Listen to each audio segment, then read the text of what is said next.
In this video, I explain how a pre-fill water softener works to remove the hardness from your water and why I prefer post-fill water softeners instead.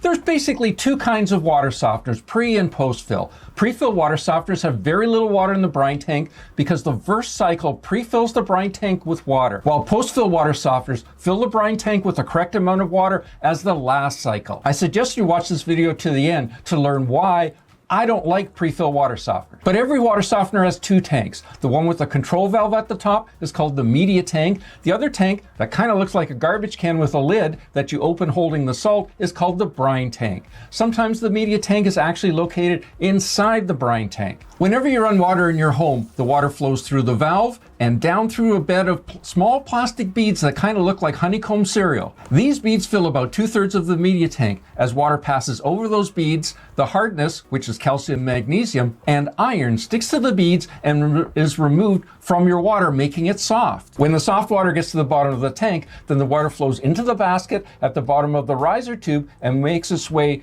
up through the valve, which then measures how much water you're using as the water leaves the media tank. After several days of use, the beads are covered with calcium, magnesium, and iron, which now needs to be regenerated or cleaned so the water softener can continue to soften your water. The valve then automatically triggers the regeneration process, which typically happens at night and consists of 6 cycles. The valve puts the right amount of water into the brine tank to make the correct concentration of brine for the regeneration. The second cycle is softening or pause. The water softener then pauses the regeneration cycle, typically for 2 hours or 240 minutes, so the water theoretically has enough time to absorb enough salt to make the brine, which will be used in the regeneration cycle. Flow is reversed through the media tank, so now water coming into the media tank flows down through the riser tube and out through the basket and expands the media to fill the whole tank and flushes all of the debris out of the media tank. Next, the brine from the brine tank is sucked up into the media tank through this 3/8 inch tube. As the brine runs over the resin beads or media, it releases the hardness and recharges the beads while flushing the calcium, magnesium, and iron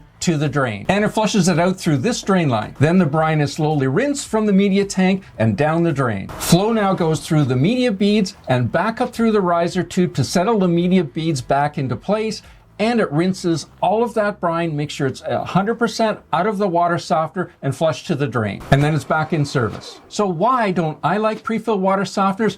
The 2-hour pause just isn't long enough for the water to properly absorb the salt to make the correct concentration of brine to properly regenerate the media. Also, since you need to have at least enough salt in the brine tank to be higher than the water added during the fill cycle, you don't know if you have enough salt in there or not because you don't know how much water will be added by the softener to make that brine. Post-fill water softeners just work better. And if you're looking for more information on the best post-fill water softeners in the business, check out our websites, either waterestore.com in the US, waterestore.ca in Canada. We offer free shipping and discount pricing. Click here for your next video to learn how a post-fill water softener works, and I'll see you there.